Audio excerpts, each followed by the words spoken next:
Welcome to the Gin and Tonic Show. We're going to be carrying on tonight with our exploration of the 70 Sins of Islam. Tonight I have with me my usual co-panelist Stops, and also Rob has decided to join us tonight. He's free in here, so we're going to have an in-depth discussion. Welcome to the show, gentlemen. Good evening. Yeah. Oh, a bit more life than that. Come on, guys. Oh my God, good evening. We're here. We made it. And so happy to have you with us so that we can give you a show of your life and tell you all about you. Never wanted to dare to ask about Islam. I love that icon of yours, Stops, that sort of talks when you talk. Looks good. Right, so you notice from the title that we have got a bit of a focus on Mohammed Hijab. Now, as most people who pay attention to anything around the Darwin scene will know, in the last month or so, he's had some allegations put against him, and they do kind of relate to the 7 sins that we're going to talk about tonight, because one of them is fornication / adultery.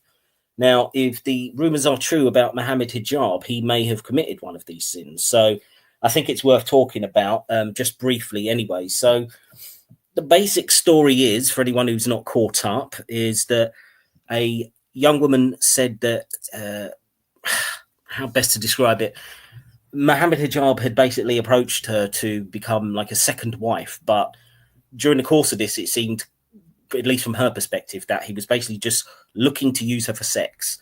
Basically, so claims have been things like he was just looking to pay for hotel rooms for them to use, and that was it. He didn't want anything else. He talked about it being a boyfriend-girlfriend relationship, allegedly. So this is the situation, and it seemed to have thrown him into a tailspin and the whole Darwin world. Now, I will admit that there is part of me that is enjoying seeing Mohammed Hijab on the back foot, because he is a very toxic character and a very dishonest person, and I think he's done a lot of harm.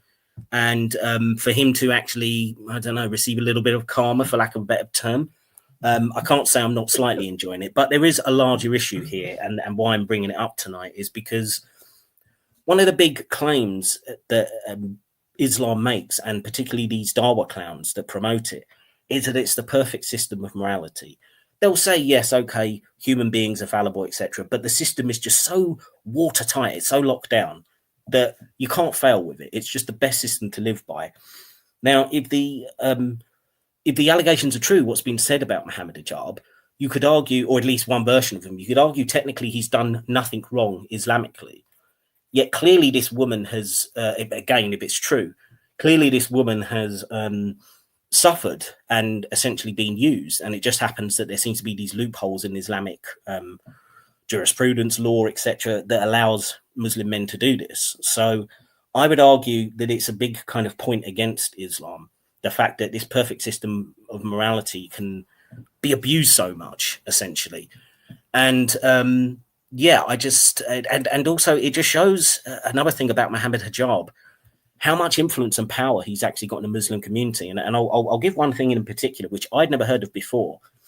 Apparently, he is actually on a Sharia council in the UK, which deals with divorces and marriages. So he seems to, which I'd never heard of before, but he seems to make it up. I know. Well, so it's just, to me, just like corruption and abuse of power. And apparently, you look, a lot of his own audience has turned on him. There are a lot of people saying, look, you know, there's other stories of these Dawa bros, as they're called, these big influencers that take advantage of their position to do this kind of thing. And you know, I've seen some of the comments in his own comment section saying things like, oh, well, you know, these Dawa bros, some of them have had, you know, like 10,000 quote unquote marriages. So in other words, they're just kind of using this as a loophole to access women for sex. So for all the claims that the Dawa bros make, and particularly someone like Ali Dawa, who will say things like, oh, in the West, it's so degenerate. You've got all these side women and, you know, it's just use it. Yeah, he's even used such charming phrases as using women as toilets. It turns out that apparently this is supposed to be quite prevalent within the Dawa scene. So there's no real difference here. The only thing is, essentially, you've given it Allah's stamp of approval to treat women, you know, kind of like garbage, I suppose. So I think it's worth bringing up, partly to show his hypocrisy, assuming this is all true, and partly to show that Islam is by no means perfect. And it relates entirely to our conversation today, because we're going to be talking about 7 sins, including fornication and adultery. So that was a very long introduction. One second. I want to bring something up, because before hijab, I don't know if Rob remembers, who was the rising star before Mohammed Hijab? It was Hamza Sources. And what did he do? Same thing. Oh, he was caught with his pants down when there was an app. And it was hacked, and the database was made public.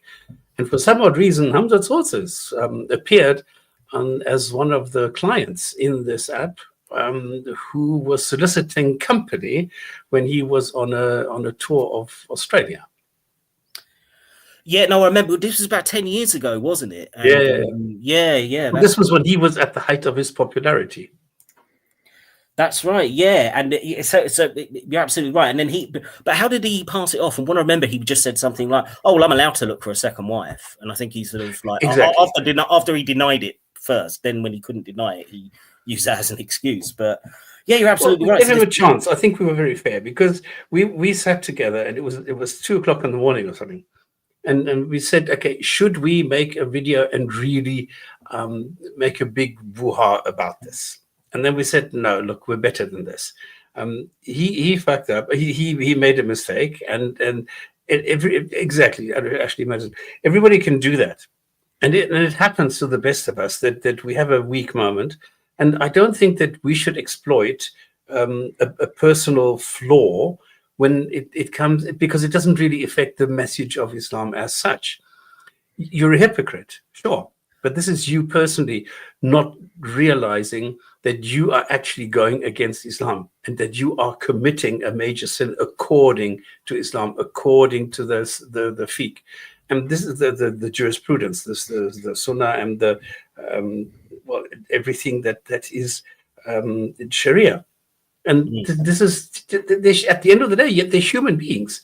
And by doing what Ali Dawah does, and saying, we are much better because our morality is much better because we are Muslims, that is what we need to point out. And that is where we need to go and say, listen, no, you're just another human being, and you're just as bad or good or whatever as anybody else. So don't make a big story about this. Well, yeah, I mean, I agree. Obviously, everyone is capable of this. It doesn't really matter your background, religious belief or not religious belief. But I think it is worth pointing out, not just because of the hypocrisy of these individuals who will preach this kind of, you're the degenerate non-Muslims who, your morality is all completely screwed up. So there's that hypocrisy. But it's also the fact that the claims, not just claims that this is perfect morality, that this is the best way to treat women as well. Women are elevated and treated as queens and diamonds and all this. And it's like, well, this woman, again, allegedly, but she's talked about, being pushed to the brink in terms of, unending herself and all this kind of thing, her life being destroyed, and she's got a child. So if any of this is true, this is causing major harm. And to expose that and to talk about that and to show the hypocrisy, I think is important. As I say, it doesn't matter whether it's Mohammed Hijab or Ali Dawah or anybody else who's doing this, but if you are preaching, and this is the perfect moral system, and these are the consequences, the predictable consequences, and these people, whether they're exploiting it deliberately or however they kind of see it, it's still got real world harm. And therefore, that's why I think it's legitimate to talk about. And as I say, I'm not going to lie and say that on a personal level, I haven't enjoyed this to some degree, because I really do not like this person. I think he's, a really unpleasant person. Even preachers in the US, they have the same problem.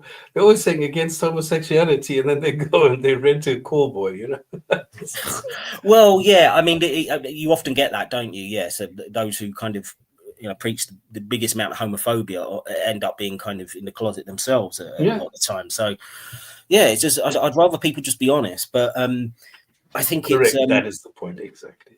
Yeah. And I think it's interesting because like I've talked about before on my main channel, you've got Hamza who goes on about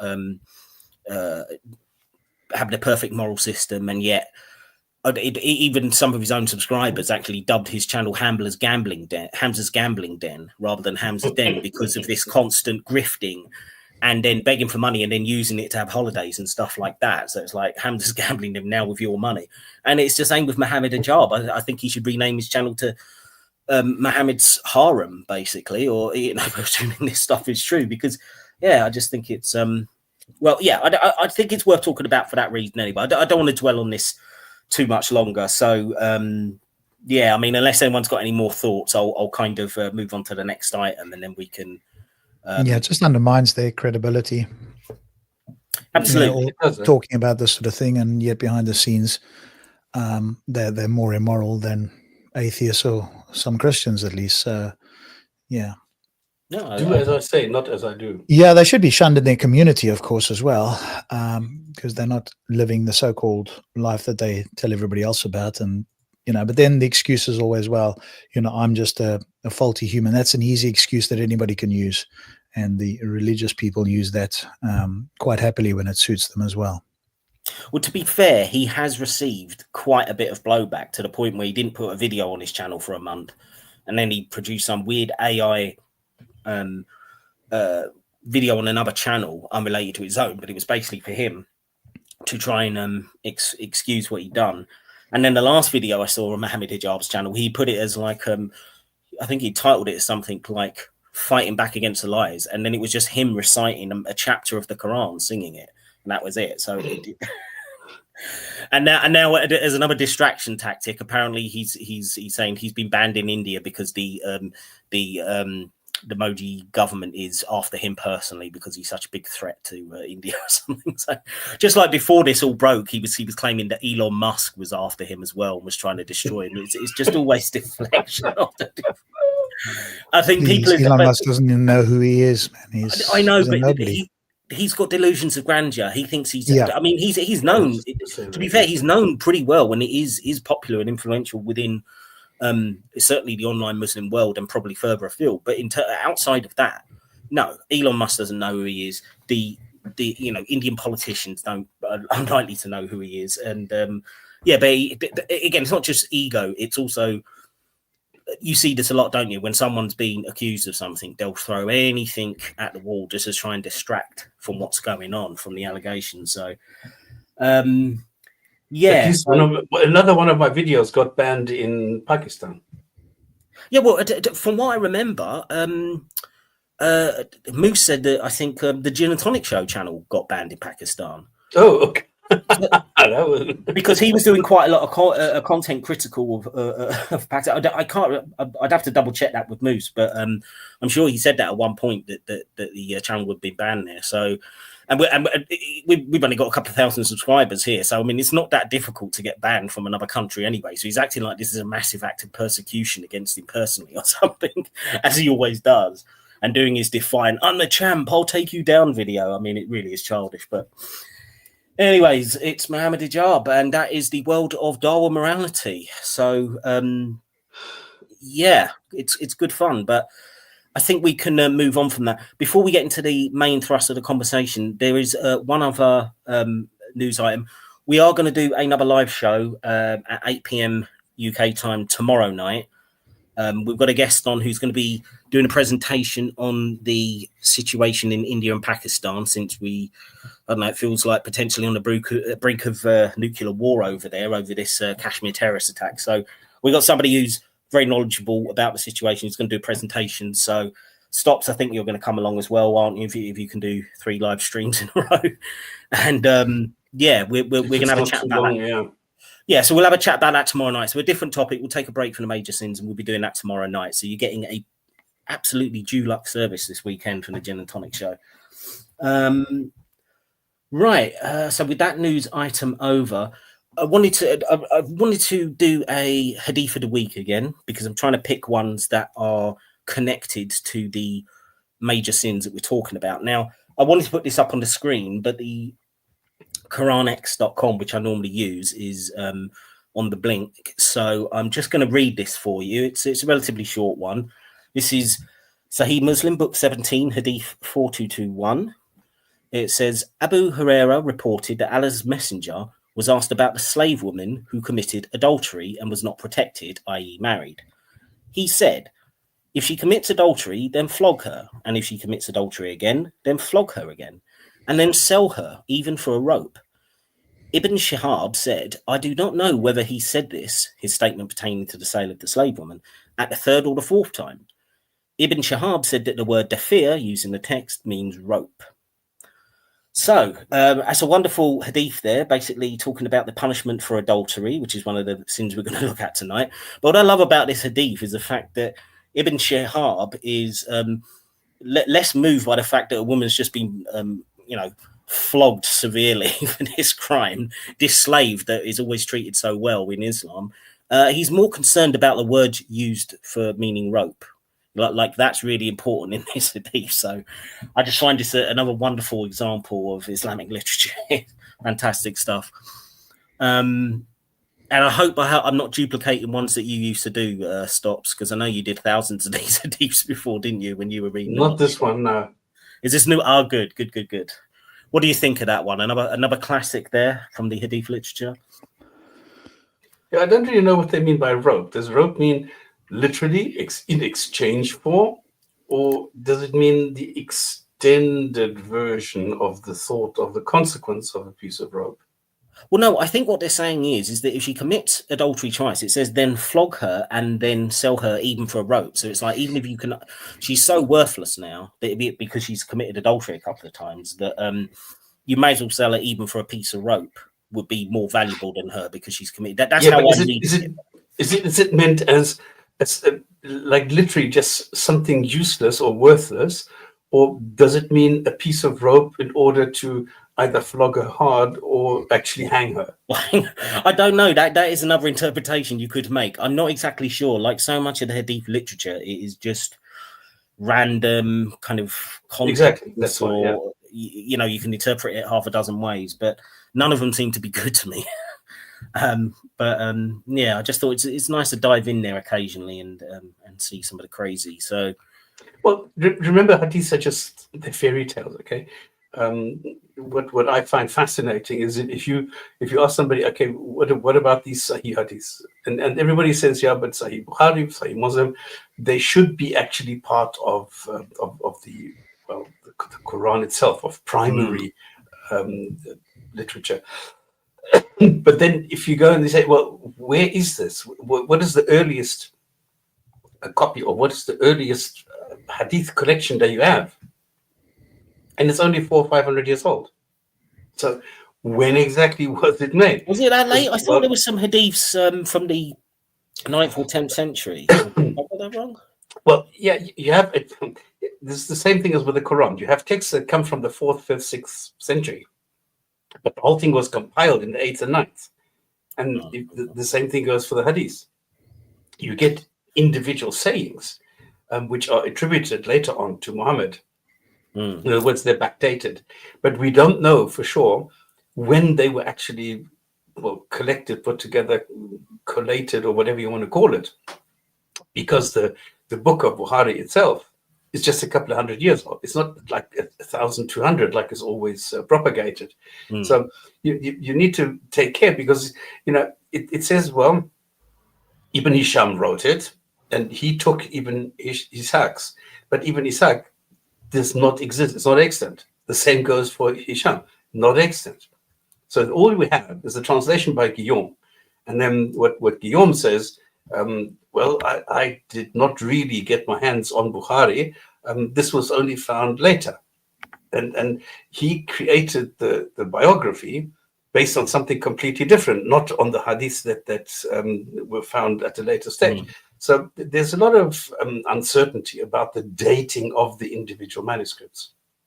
No, that's very true. Although I think we possibly going down a very long-winded this is another subject. Keep bear in mind. I appreciate it's good to sort of remind ourselves of this, how kind of chaotic the hadith literature is, but I think it's fun to dip into it from time to time. So I think what we're going to do now is we're going to move into the 7 major sins of Islam, 70 major sins, or the latest 7 that we're doing today. I'll just do a little recap of last week and just how we're scoring this. So basically, we're going to award 1 point, one morality point, if you like, for every sin of Islam that is considered what we would consider from a secular point of view as something that you'd probably have as a criminal act. So, for example, last week we covered murder, so we would agree, yes, that we would consider that to be a relevant point. Now, if we consider that something might be unethical or immoral, but we wouldn't consider it bad enough to be a crime, we're going to give it half a point. And if we don't really see that it's a moral issue at all, this sin, then we give it 0 points. So that's a possible 70 morality points for Islam. Last week, 7 was available. They only picked up 1. So it's so far, 14.28% relevant. So I think Islam will do a little bit better this week because they're a bit more nuanced, the ones we're going to go through. But that's the basic grading system. So without further ado, I'm going to move to what is sin number 8, which is, bear with me, disrespecting one's parents. So I'm just going to read. Wow, well done. All we have to appreciate poor Drastic is doing everything himself. It's not like we have a whole team in the background like the Dawa channels have. Okay, this is a one-man show. Yeah, I will hopefully get slightly better and quicker and more professional as we go along, but I'm not used to doing regular live streams. So. I'm just pointing it out so that people understand. Yeah, looks good. You're doing really a stellar job. Well, thank you. I appreciate that. Okay, let's have a look at number 8, which is disrespect to parents. So these chapters will start with a Quranic verse. So just related to it. Allah Almighty says, your Lord has decreed that you should worship none but him and that you should show kindness to parents, whether one or both of them reach old age with you. Do not say, ugh, to them out of irritation, and do not be harsh to them, meaning do not speak to them with annoyance when they are old. Speak to them with gentleness and generosity. Take them under your wing out of mercy with due humility and say, Lord, show mercy to them as they did in looking after me when I was small. So that's Quran 17, 23 to 24. And there's another one underneath which says, Allah Almighty also says, gives thanks to me and to your parents. To me is your final return. And that's Quran 31, 14. So essentially, the Quran is giving orders to respect your parents and show kindness and niceness to them, etc. Don't be disrespecting your parents. Right. Rather than me kind of starting on each one, I'll let one of you guys open up. How would you rate this in terms of, would you say this should be a sin in terms of being illegal? Would you say there's some merit to calling this immoral to disrespecting your parents? Or would you just say, no, this is not immoral? Someone jump in. Well, it's not lawful. It's not unlawful, I guess, but we probably think that there's some level of one ought not do it. But there's something can be immoral and not illegal, or could be illegal. Most often immoral. Maybe there's an example of something that's illegal that's not immoral, probably.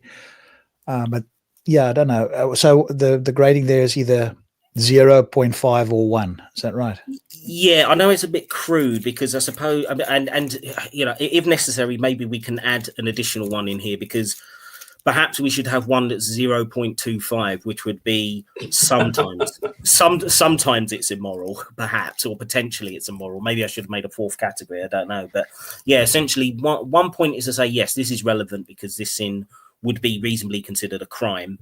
Then half a point to say, well, it's sort of relevant because you could consider it immoral, even though we wouldn't want to make it a crime.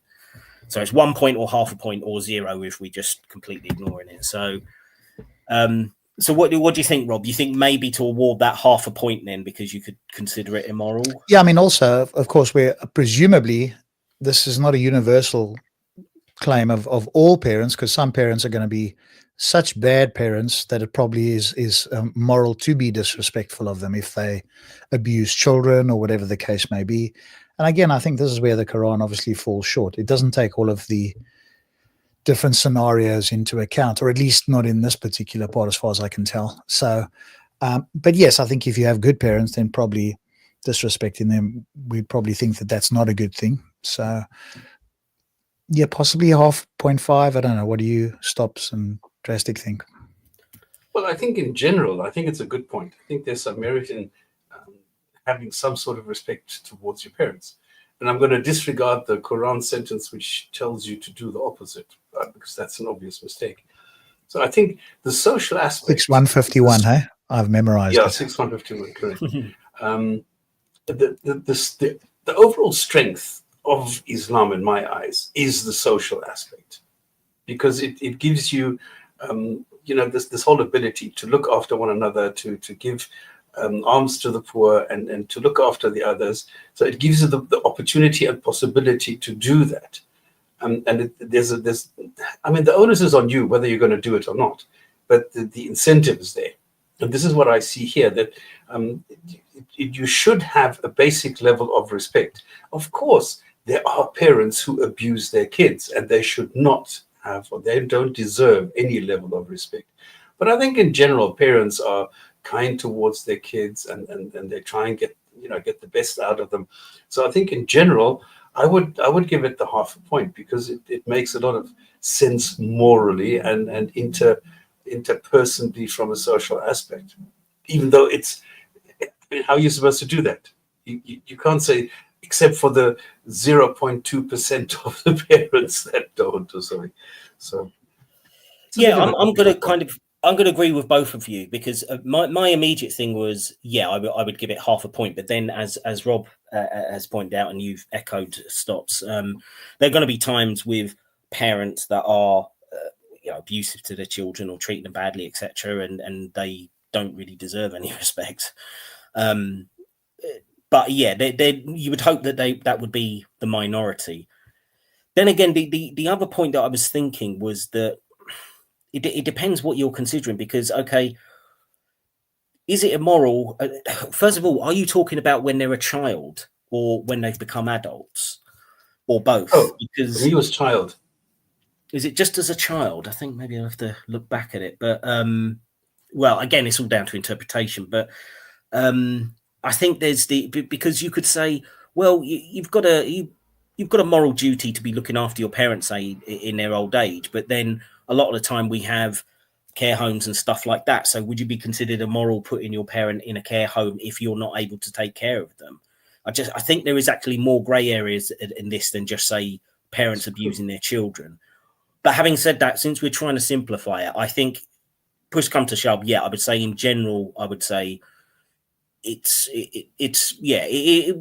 would give it the half point and say that, yes, I'd say it's immoral or unethical to not be treating your parents well. I think it's not a bad one. So we can put it in between 0.25 and 0.5 and make it 3.3.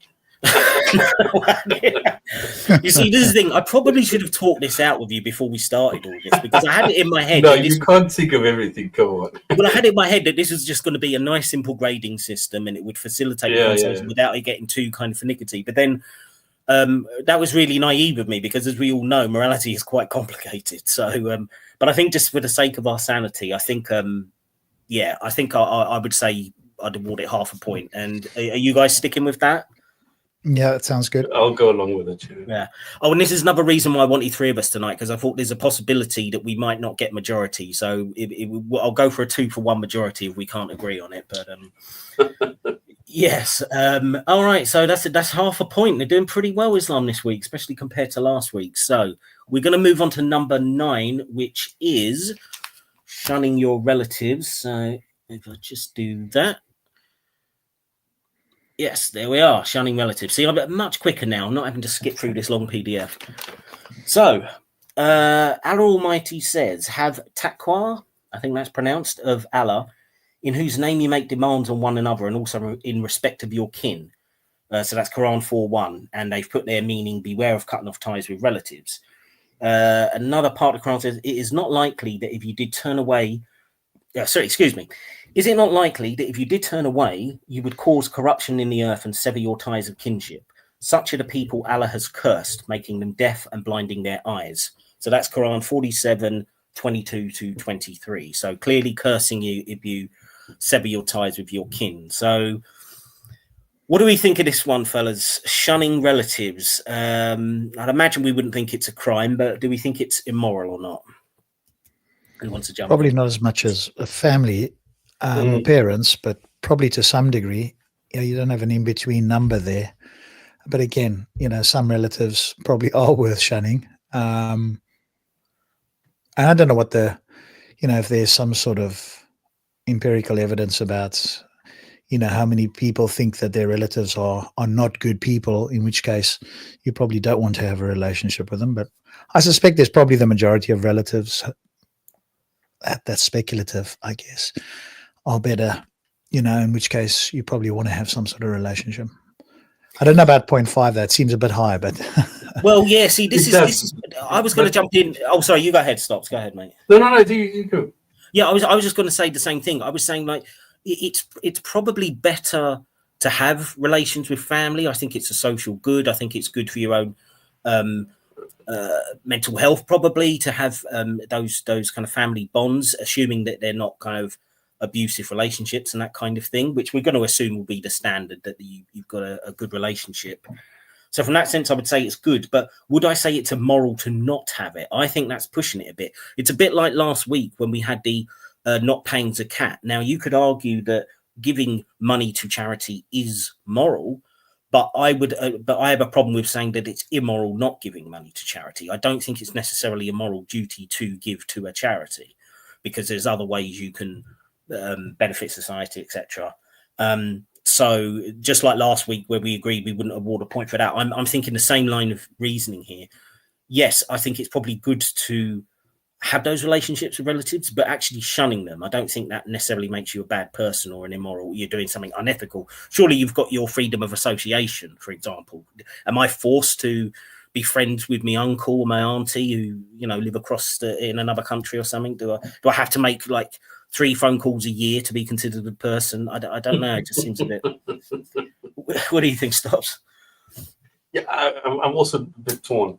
I would say I would stay on the benefit of the doubt side, and say let's award the general aspect of the whole thing, which is what Rob pointed out. That, I mean, you can nitpick this to any degree, of course, but in general, I would say, as you said, it's better to have than not to have, or to have but not to want, and therefore I would stick with the half point.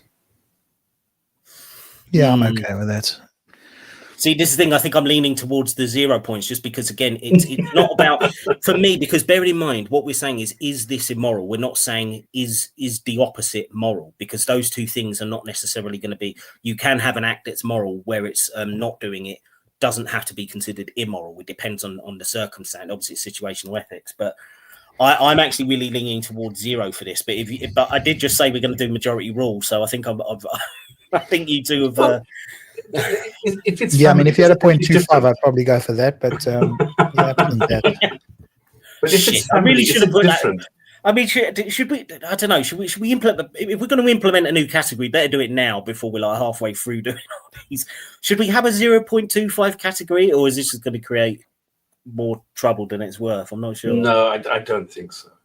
No. All right. So I have to say I'm leaning towards 0, because the question is it immoral to shun your relatives? And I don't know I can stretch that far, but if you two are both going for 0.5, then it will get 0.5. And do not feel bad about, I'm not doing host privilege or anything if that's the way you go, because I can see your argument as well. I'm not saying like you don't have an argument, but I would lean towards 0. But well, just think, if you get a phone call 2 o'clock in the morning and somebody says, look, I've just been in an accident, I'm in the police station and I need to get home, can you come pick me up? If this is a guy you've met twice in your life, are you going to go and get him? No. If it's family, even if it's your, the proverbial drunk uncle at Thanksgiving or something, because it's family, I would feel more obliged to go and pick them up than I would with some stranger that I maybe know, or my neighbor that I'd see twice a year. That's a good point, actually. Yeah, I suppose there is that. The family bonds, while yes, you shouldn't be legally sort of forced to it, but generally speaking, those family bonds, I suppose, do carry a great. It's a moral thing. I think it's a moral thing. If somebody says, well, I'm your uncle, I'm stuck, can you help me out? I'm more inclined to help him than I am to somebody else. I'm tempted to ask the chat now to see, whether they can weigh in on this. Should we have a poll? I think you can do polls on these live chat. No. You can. No, I'll tell you what, what Stops? I think, yeah, all right, you've convinced me. I'll switch to 0.5 and we can have a unanimous one on that then. But I'm doing it reluctantly, and probably would prefer 0. Under protest. Yeah, I prefer 0.25. That's what the record will show. But yeah. Okay, so all right, that's another half point then. So they've already got as many points as last week. So I'm doing better. We're going to move on to number 10, which is fornication and adultery. So it's the big one that we've been talking about already tonight. So it's listed here as just fornication, but often in these lists that you find online, it will say either or both. So let's have a look. The Almighty Allah says, "Do not go near fornication. It is an indecent act, an evil way." That's Quran 17:32. Those who do not call upon another God together with Allah and do not take the life of anyone Allah has made inviolate except with the right to do so, and do not fornicate, anyone who does that will receive an evil punishment, and on the day of rising his punishment will be doubled, and he will be humiliated in it timelessly, forever, except for those who repent.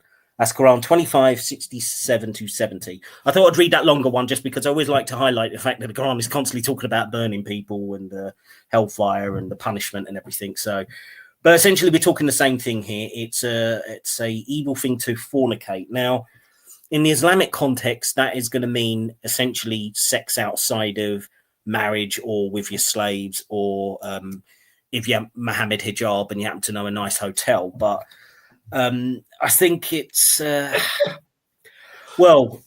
All right, I'll start on this one. I mean, from my point of view, obviously, I don't see anything inherently immoral with having sex outside of marriage. I don't even think, people who want to have casual sex, as long as it's consenting, as long as you are adults, then that's a personal choice, and I would not say it's immoral. Now, I could think of certain circumstances, just having sex when you're not married, which you could argue is immoral, at least from the point, say you're having unprotected sex with a stranger, you could argue that you're risking maybe infecting them or getting yourself infected with a STD and stuff like that. So there may be some grey area where you could say that there's morality comes into it to a certain degree, but I think in general not. But if you're talking about adultery, cheating on your wife or your husband, whatever, short of being in an open marriage, which everybody is aware of how you're doing it, then I would say that's immoral. I wouldn't make it a crime, but I would say it's immoral to be cheating on your spouse, because I think it's a betrayal. It's you're harming a loved one that you're supposed to be loyal to. So I would, if you're talking about fornication, see, this is a problem because it's covering kind of both areas. If you're talking about fornication, I'd probably say 0. But if you're talking about adultery, I'd say 0.5. So I'll throw it over to you guys and see what you think. Yeah, I think you've lumped two of them together, isn't it? That can be a challenge. I think I pretty much agree with everything you've said there, to be fair. So you might have to score them separately, but if you're going to put them together, again, that's where you 0.25. But I probably lean towards 0. But I don't like the 0 for, when you're in a relationship and you are deceitful, go behind somebody's back. Unless it's, as you said, with permission or whatever. If there's an agreement, that's fine. But if there isn't, then I think most of us think that that's not correct. That's not good. So, I think the scoring system is a tough one when you put them together. I probably have to lean towards 0.5 there for that one. Yeah. Okay, I'm on a different tack. I'm on a complete and total 0, because fornication as such is just sex outside of marriage, and that to me is never immoral. What happens if you have any kind of a it's not a contract. If you have an agreement with a partner that you don't do this, and you do, then it's not a matter of fornication. Then it's a matter of cheating on your partner. Yeah, that is it's lying to your partner. That has nothing to do with the fornication aspect. That is why I tend to lean towards 0 here, because it's only sex outside of marriage. The rest of the stuff, absolutely, it can be or it might not be. It's personal. But then in my eyes, it falls into a different category. Yeah, I think, Rob, I agree with you. It's annoying because even though it just says fornication in this list, most lists do list it as fornication / adultery. And within the context of this, the Islamic context, it is including adultery, going outside and cheating on your partner. So from that aspect, I would want to do 0.5, but because there's also this fornication side, which is essentially two consenting adults having sex that don't happen to be married, I'm really low. Yeah, I mean, I agree with Stops and you on that one. It's just that when you put the two of them together, could you really do a 0 there? If you separated them, maybe if you separated fornication, I think we're probably all agreed that that's 0. Stops may or may not agree with adultery being, partly immoral, or at least 0.5. I'm not sure. But when you put them together, yeah, it's a tough one. I don't know.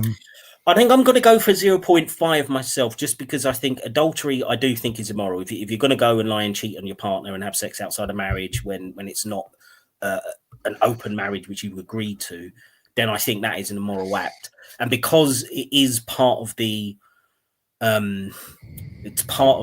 Islamic context of this, I think I'd rather go for 0.5 than 0, but I can see the argument for 0 because it's two different aspects. But I'm gonna go for 0.5. Okay, I'm overruled. Okay. No, I'm still thinking about it. I take fornication. You see, this is the thing. I take fornication to be what you were saying, Stops, right? Which is just consensual sex between adults. Yeah.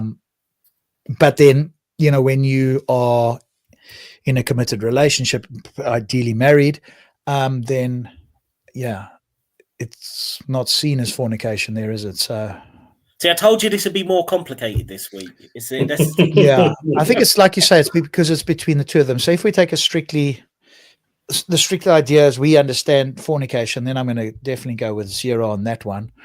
But if that includes adultery, well, look, I'll tell you what. I think on this one point, I'm willing to take an average. So if you want to rate fornication and then adultery, and we'll split the difference, then I'm willing to kind of say, okay, 0.5 for adultery, 0 fornication. So on average, 0.25. How does that sound to people? Yeah, I mean, that would work for me, I think. I don't know. Stops, what do you think about adultery, though, as we understand it? Well, I don't think that adultery automatically should always be a sin. Automatically. Okay. But you wouldn't consider it immoral, though, to knowingly go out and cheat on your partner when they're assuming that you're in a... Like I said, if I go against the agreement that I have, absolutely, yes. Yeah, I think that's what we're referring to. Yeah, we're assuming that it's not an open marriage where you've agreed you can have other partners. Yeah, but why are you assuming that? Well, because that's the nature of adultery. Adultery, by definition, is to be cheating on your partner. If you've got an open marriage, I wouldn't even call it adultery if you did that. Yeah, I suppose what's saying that... then it's a different definition. Then it's a different, because for me, for me, adultery is automatically any kind of sex outside of marriage, not cheating necessarily. Okay. See, for me, so it's a little bit of a different definition. I would go with what I would assume, and I am assuming here that most people would say it would be that you're in a committed monogamous relationship. You've agreed to just be partners with that one other person, and then you go out and have sex with someone else. That's what I would consider adultery.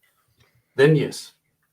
Yeah, I think I'd go with that idea as well. So Dude, says, you do the maths. You do the maths there, Drastic.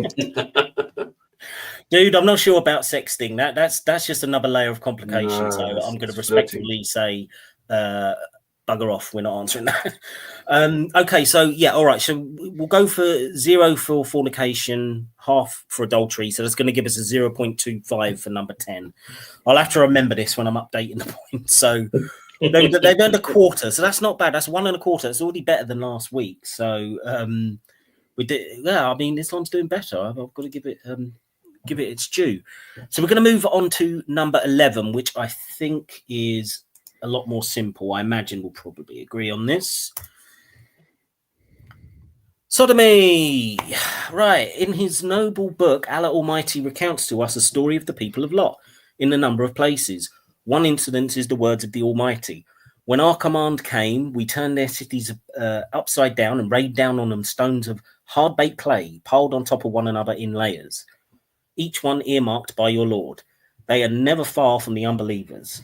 And that's Quran 11, 82 to 83. So if other people act in the same way, then the same punishment will befall them. So we're basically talking about anal sex here, aren't we? And in the doesn't it also include animals?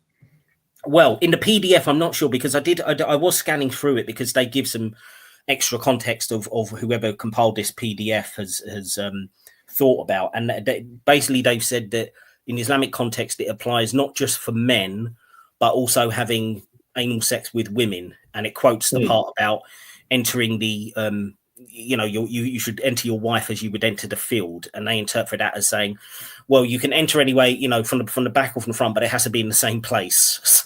That's literally how it said it in the PDF. So basically saying it's ruling out anal sex with men or with women. Doesn't say anything about animals, and I think for the sake of our sanity, maybe we shouldn't go down that road. Okay. Confine it to the human species. But we're so okay. Look, I mean, I was going to say, it's not immoral at all. It's just a way of having sex, and if you're consenting and you enjoy it, and then it's nobody else's fucking business. Yep, I agree with that. So I think we can pretty easily just award that 0. So right then, okay. So the next one is going to be a bit more complicated. Usury. So this is number 12. It's not complicated.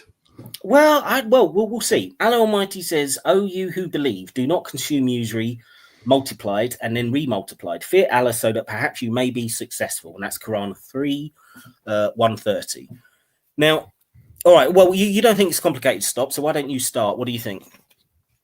It's silly. If you go into Islamic banking and you look what they're doing, the thing is that they tell you, well, we don't take any kind of interest on loans that we give you, and you don't get any interest from us. But then at the end of the day, they call this a fee. So there's no real difference. It's just that if you borrow 10,000, the fee will be 1,000, and if you can express this in percentages. So you need to get some sort of profit from loaning money. Okay, that's the way that it is. If I give a friend, $100 or something, I'm not going to charge interest. But if this is my job to go and give a proper, like a company owner, he's got a job, he got a contract to provide a company with 5,000 computers. He needs to buy those computers before he can even sell them.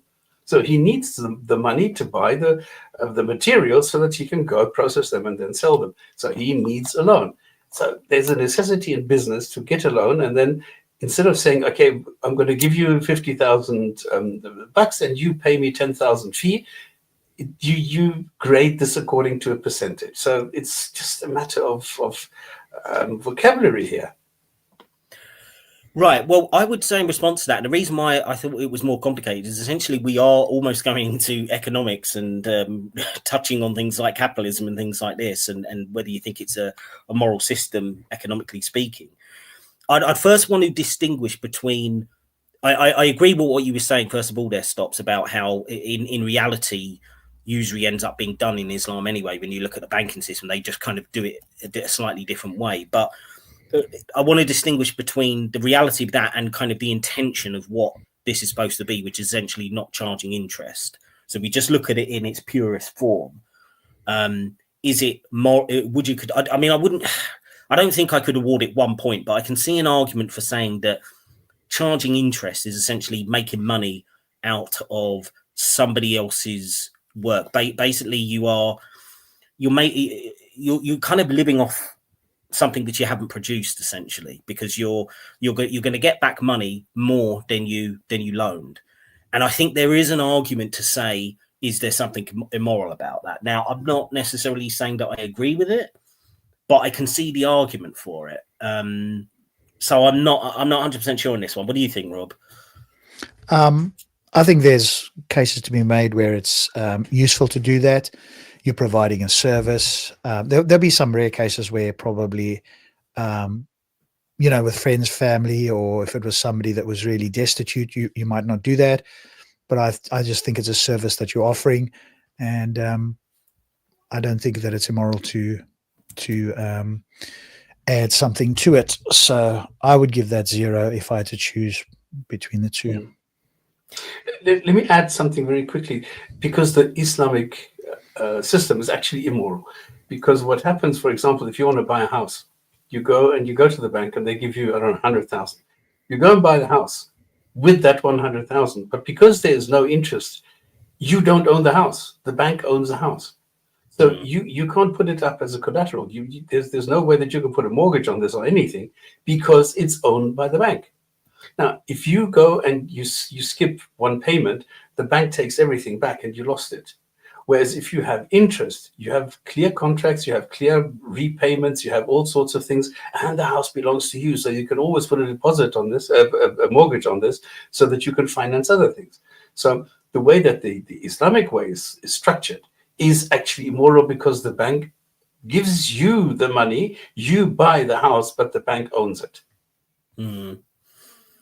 See, I suppose this probably does come down to, in some respects, personal politics, and I'm showing my kind of old lefty credentials here that I'm kind of,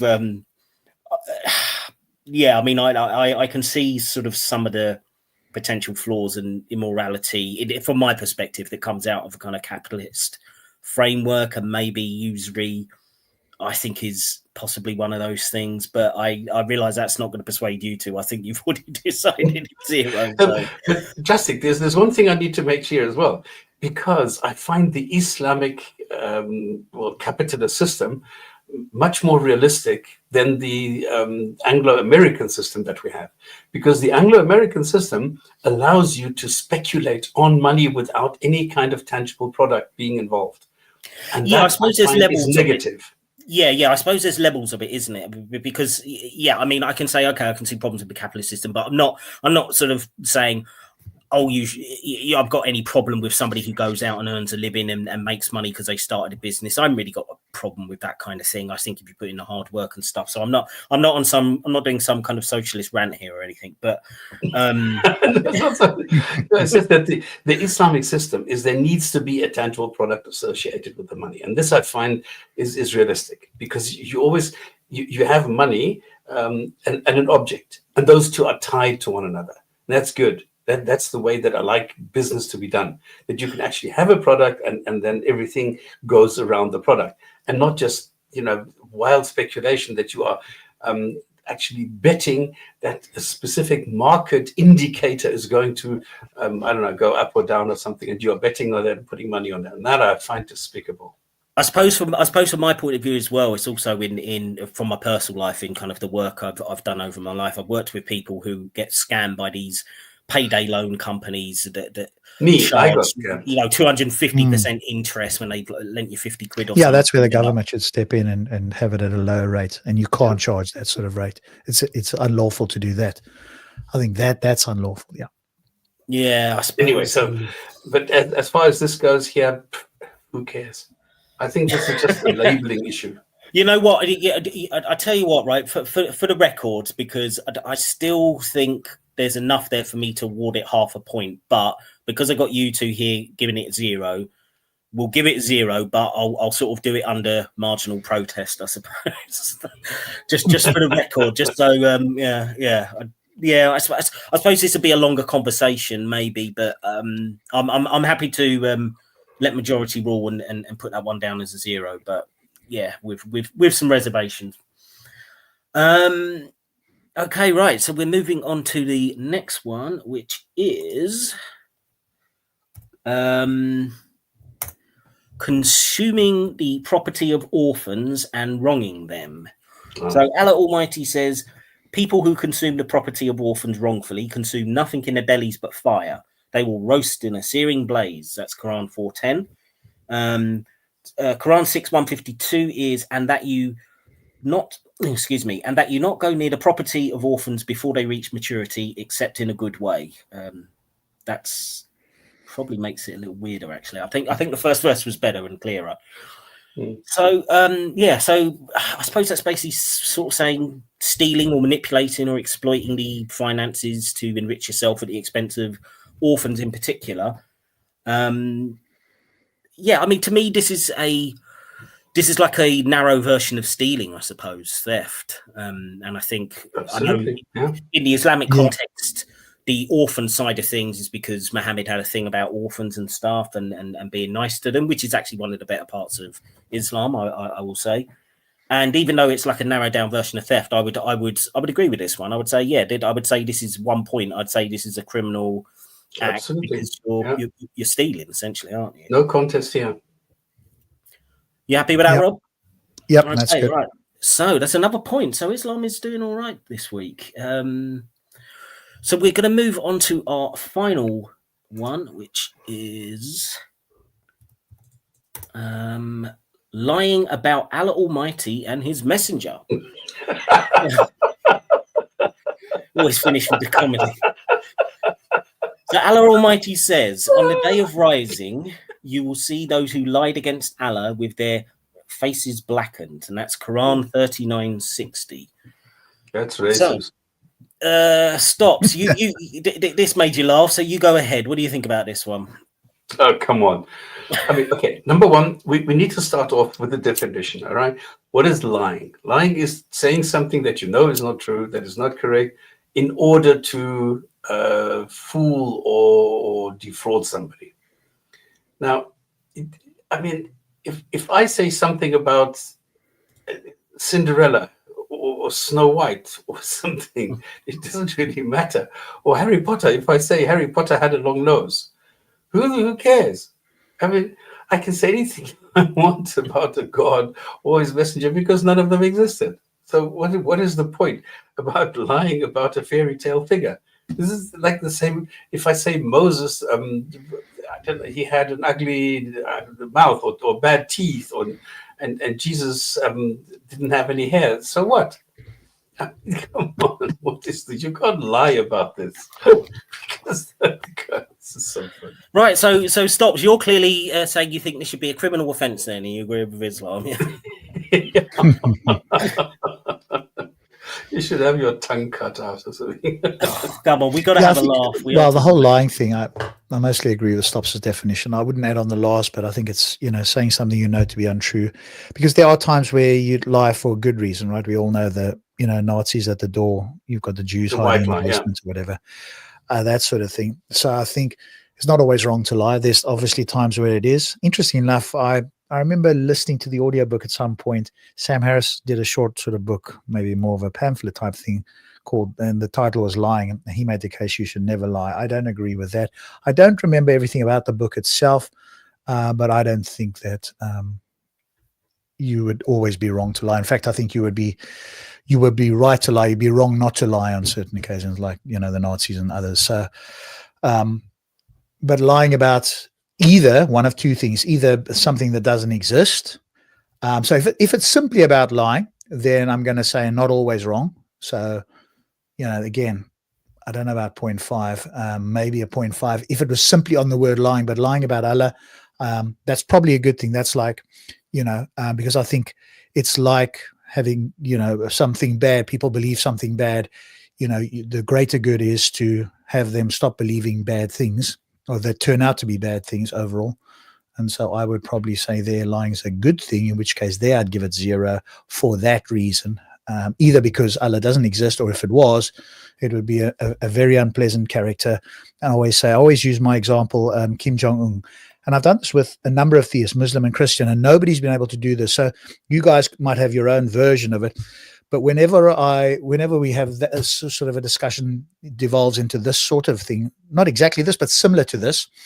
It's like, what's the relevant moral difference between Kim Jong-un and Allah or Yahweh? And I'm looking for the relevant moral difference. Not one theist has been able to give me one. What they do give me is, he's more powerful. He created Kim Jong-un. The point being that if Kim Jong-un had Allah or Yahweh's power, he would be pretty much indistinguishable in the sense that whatever he says goes. He has power over that country, and if he had power over a greater amount, he would quite happily take it, right? So he's that sort of unpleasant character, and all you have to do is make him the celestial version, and I don't see too much of a difference there. Certainly no relevantly moral difference. So there, I think in that case, so when you add lying and Allah, then I'm going to say it's a good thing. What? Yeah, I mean, I would. if it was just lying, I think you could make a reasonable argument for 0.5. You could potentially even make an argument for 1 if you are talking about defamation or something like that, or some kind of lie that causes some serious consequences for someone. And also lying under oath, for example, is a criminal offence. So I think you could almost, depending on the nature of the lie, the context of the lie, I think you could award it 1, 0.5, or 0. So it's quite complicated if it was just lying. But in terms of this particular thing, lying about Allah obviously is it. In fact, I'd give that -1, lying about Allah, because it doesn't exist. So, or you can't demonstrate. Yes, your scoring is falling apart. Yeah, I know. Really should have thought this through. Excuse me.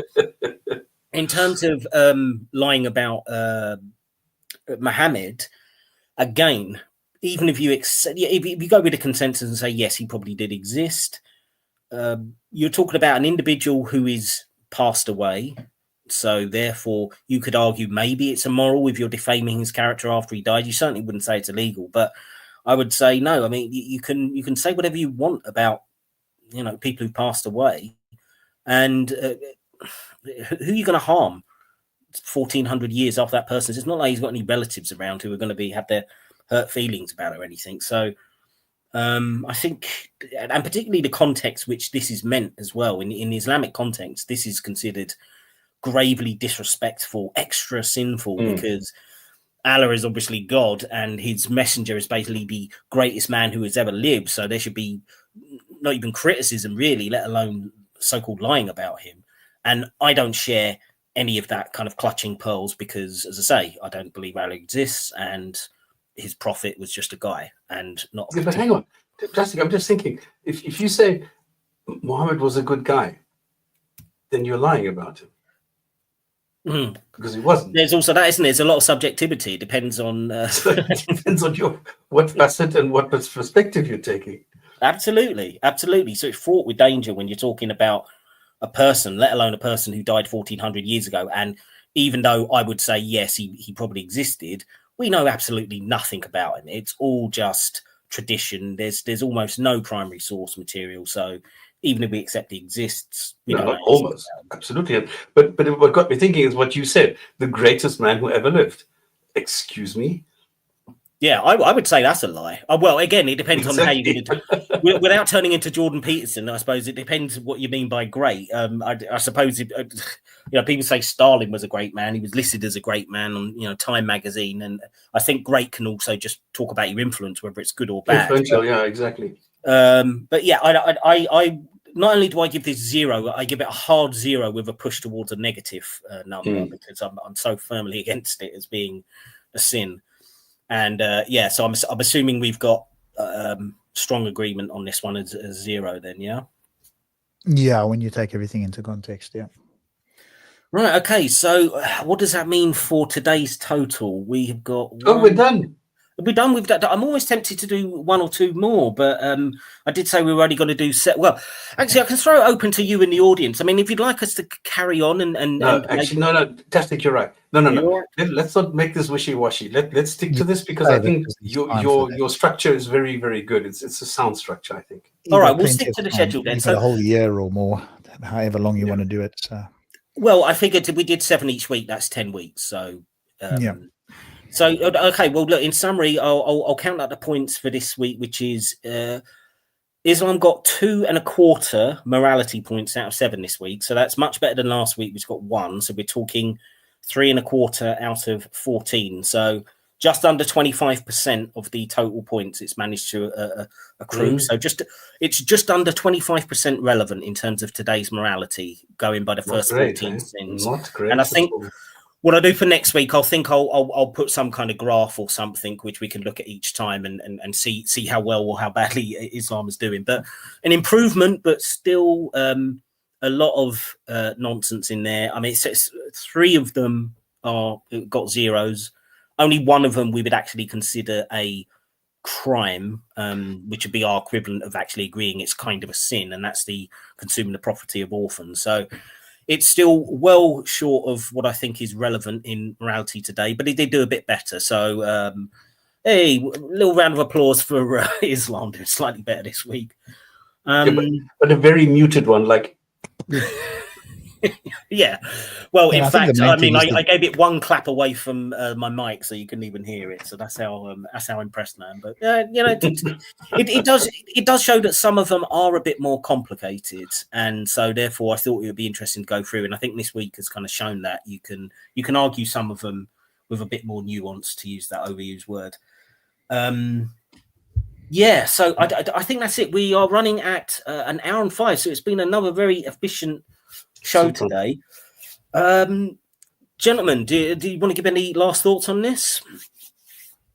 Well, I think my parting thought is that you don't need Islam for any of this, and to the degree that Islam, sets something out that we wouldn't agree with, that's just going to be immoral. So really, it's superfluous at best, and immoral, generally speaking, if you take everything into account. So, apart from it being false, if it were true, it would be a sorry state of affairs, I think, if we happen to find out that it was in fact true. I've always said it would be waking up like a celestial North Korea. And if that being actually had any mercy, I'd probably want to be annihilated, to be fair. I wouldn't want to exist, especially if I knew there were lots of people in hell for reasons that I didn't think warranted hell. And unless Allah just, wipes my mind and makes me a zombie, it's very unlikely I'm going to be convinced that some of the reasons that they're there, or in fact, any reason that they're there for an eternity, I'm going to be very unlikely that I'd be convinced that was a good thing. So to live happily in heaven while people who didn't deserve that sort of punishment went on, I think it would be hard, unless I was drugged or, out of my mind. So nothing good that can't be found elsewhere, either before or after, far better, more nuanced, etc. So I think that's going to be the state of play for Islam in general. Actually, just to add on to that, before I go over to Stop, so his parting words, it's worth saying also about the context, Rob, because last week when we were looking at murder, as much as we rank that as we would agree that it's a criminal act, that in Islamic parlance, yes, you would agree it's a sin, so to speak.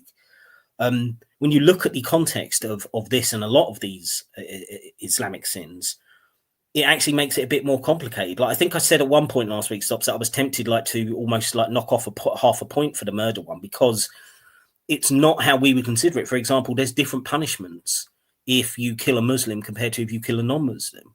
So it's not like an even distribution. And it's also, you could be, there's so many things that I would be consider murder, which Islam doesn't. For example, killing apostates, or killing people that have been convicted of homosexuality and that kind of thing. So as much as I agree with the murder being wrong, within the Islamic context, I think it's all screwed up as well. So I kind of agree with you that it's not only can you get anything which is relevant about morality from Islam, you can get without it. I think you can get it in a better context. You can get it in a better framing, which is actually more just. So, yeah, I would add that to what you were saying.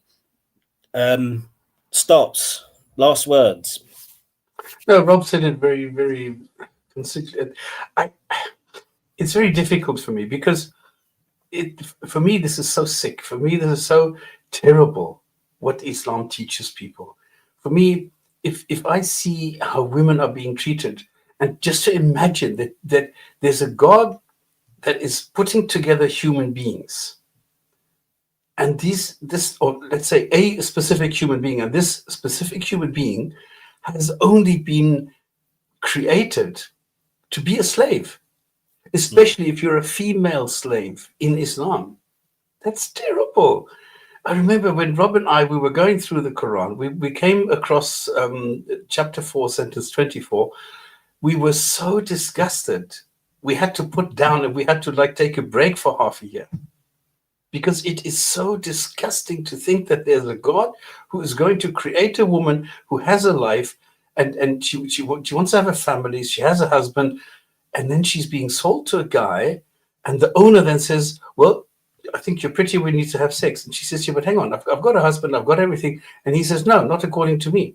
You're not married Islamically, and therefore I'm going to have sex with you, even though she is married. And the Quran condones it. This is sick. Yeah. And this is where I think, how can we be talking about sins, about stupid stuff, whether you can have sex or not when you are 18 and not married or something, which is the only thing on your mind when you are 18 and not married.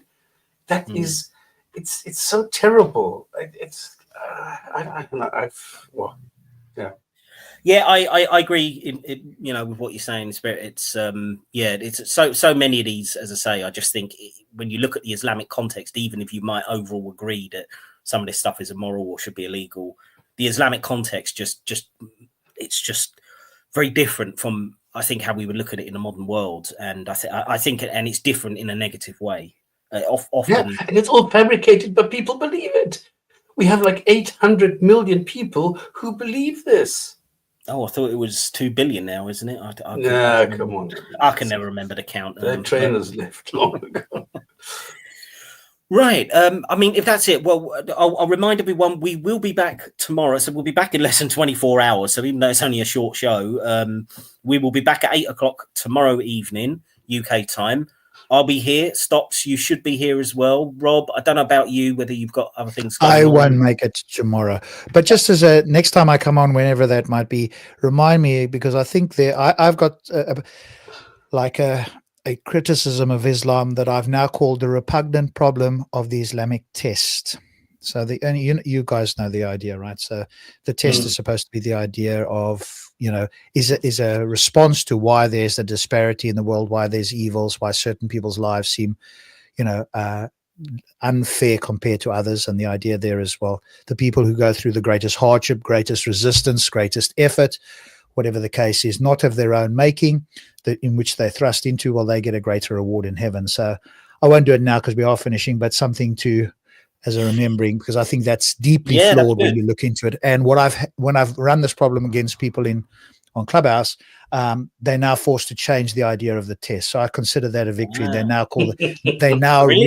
redefine the test as something else to avoid this problem. So I think for me, that's kind of a victory, because somebody could always do that with anything. Once they do that, I consider that a success of the critique.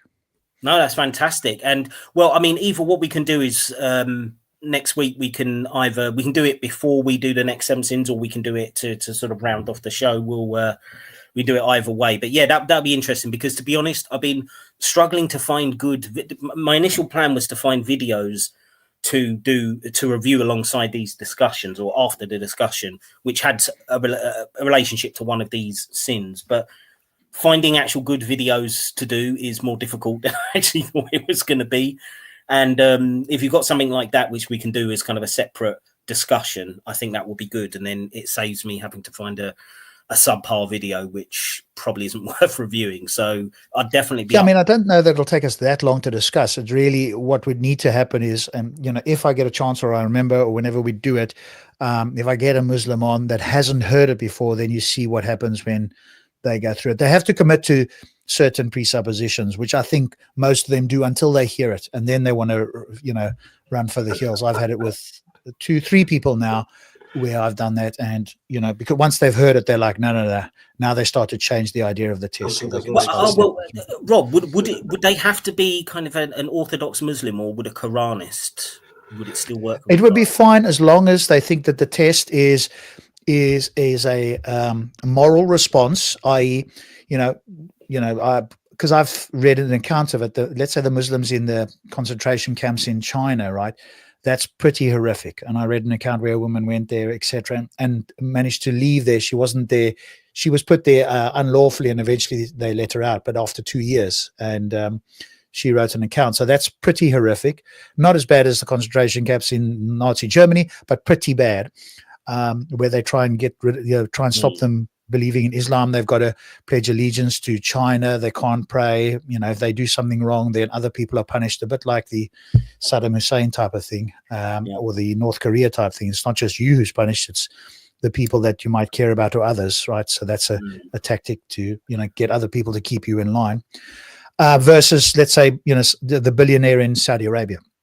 And the Muslim idea is supposed to be, well, hey, there's this disparity. Rob, sorry, let me cut in, because it almost sounds like you're going to do it all here now. I was just going to explain it, but we could always do it another time. They would have to buy into certain presuppositions. If they don't, then it's not going to work. If they don't think the test is a response to, like, this is why God has done this, i.e. it's a what do you call it, for the evidential problem of evil, there's a term when they give apologetics. What do you call it?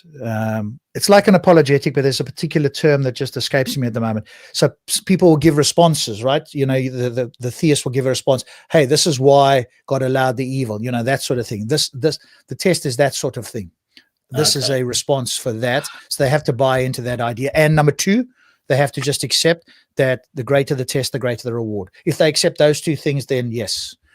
Okay, yeah, because the reason I ask is I know that Maverick, who's a Quranist, is he still does sometimes, watch this show, I think, and sometimes watches my channel. So I just thought maybe if he happened to be around, we might be able to get him on the channel. And I might be able to get one of the Clubhouse guys to come on and have a chat about it. Brilliant. That'd be great. But the ones that I've spoken to, they'll sidestep this now because they know about it, right? So they, at least the ones where I've presented this, they now want to change the idea. So we have to have somebody that buys into those two things, that it is a moral argument, like a defense, and that the greater the test, the greater the rewards. And the reward is an eternal reward in heaven.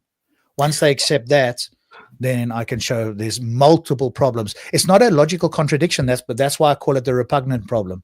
They're going to be left in a very repugnant, absurd position, not a contradictory one, but one that no, rational human being probably would do, and they do exactly the opposite. So I'll leave it like that, but we need somebody who will accept that sort of presuppositions, and then I'll show you what they committed to, and then you see how they try to squirm. Maybe they just bite the bullet. All the people that I've done it with, they don't bite the bullets. They want to squirm and change what they consider the test to be or whatever. So, well, okay. Well, I think this would be good to go through next week, and it is bound up in Islamic morality, etc. So I think it would be most appropriate. And if there are any Muslims who bound up, right?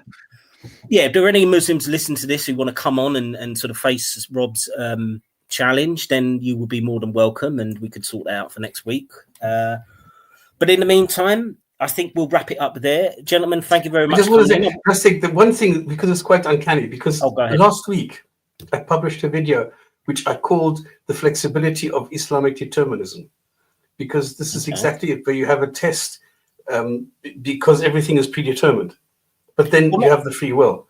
And this is maybe exactly bring that up as well, Stops. It's quite amazing that I published a video just a week ago about this. Well, this is good then. It'll be fresh in your mind, and I think you'll have you can contribute something from that as well to it. Then, if and we can even link to your video as well if you want more people to see it. So, it's in German, is it? Oh, all right. Well, we'll link to your video and a translator as well. So, gentlemen, thank you very much for coming on. This has been. I really enjoyed this conversation. I thought it'd be more interesting this week, or certainly there would be more points of contention. And I thought it was good to go through them, so I really enjoyed this. I hope everyone in the audience did too. Stops and I will be back tomorrow, 8 p.m. UK time, with a guest, and we'll be talking about India versus Pakistan, and will the world blow up soon? And it's not cricket. And we will also be back next Friday to continue the 70 sins of Islam. With that being said, everybody, good night. Good night.